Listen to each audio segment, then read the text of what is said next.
Hi friends, please subscribe to Amravati Media and press the bell icon for more latest updates. Duvvada రాజకీయ భవితవ్యం ఏంటి?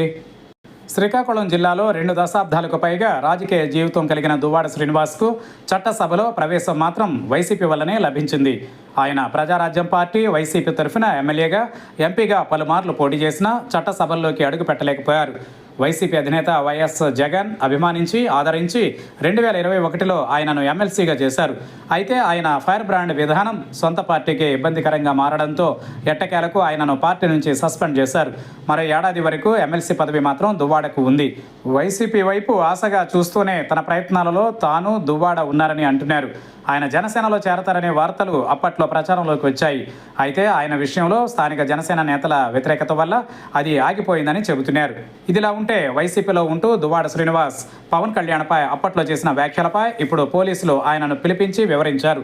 దీంతో Tekkali police station వద్ద రాజకీయ రచ్చ గట్టిగానే జరిగింది. దువ్వాడ స్నేహితురాలు దివ్యాల మాధురి అయితే ఎమ్మెల్సీని ఎలా అరెస్టు చేస్తారని పోలీసులను నిలదీశారు. దువ్వాడ అనుచరులు కూడా పెద్ద సంఖ్యలో అక్కడికి చేరుకున్నారు. ఈ సందర్భంగా పోలీసులు తమ నాయకుడిని పిలిపించడానికి మంత్రి అచ్చెన్నాయుడు కారణమని ఆరోపించారు. దివ్యాల మాధురి కూడా అదే చెప్పారు. పవన్ కళ్యాణ్ విషయం కానీ, జనసేన గురించి కానీ వారు ఏమీ మాట్లాడలేదు. అయితే విచారణ మాత్రం పవన్పై దువ్వాడ అనుచిత వ్యాఖ్యలు చేశారనే ఆరోపణల నేపథ్యంలో జరిగినట్లు చెబుతున్నారు. కూటమి పార్టీలలో అయితే దువ్వాడ చేరిక సాధ్యమేనా అన్నది కూడా ఈ సందర్భంగా చర్చనీయాంశమైంది.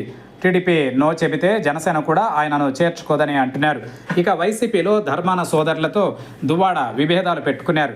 అలా ఆయనకు రీఎంట్రీ కూడా కష్టమేనని చెబుతున్నారు. దువ్వాడ లాంటి ఫైర్ బ్రాండ్ నాయకుడిని మోయడానికి ఏ పార్టీ సిద్ధంగా లేదనే అభిప్రాయం వ్యక్తమవుతోంది. దీంతో ఆయన రాజకీయ భవిష్యత్తు ఏ దిశగా సాగుతుందన్నదే ఇప్పుడు చర్చగా మారింది.